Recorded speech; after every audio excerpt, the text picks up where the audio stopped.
How to restore HMA VPN purchase on iPhone/iPad/iPod.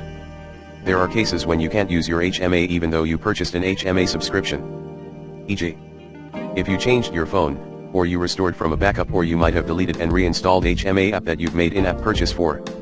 You should be able to restore the purchase you previously made on your iOS device. We have provided you with a few options to do that. To begin, click on Already Purchased. If you have an HMA account and know your username/registered email address and password, you may use the option Login. If you know your license key, please use the option Restore License. If none of the above works for you and you have purchased HMA in Apple iTunes App Store, please use the option Restore from iTunes.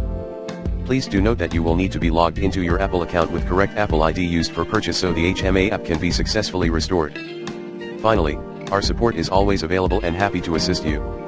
For billing questions regarding to iTunes App Store purchase, we advise you to contact Apple Support directly. Apple Support.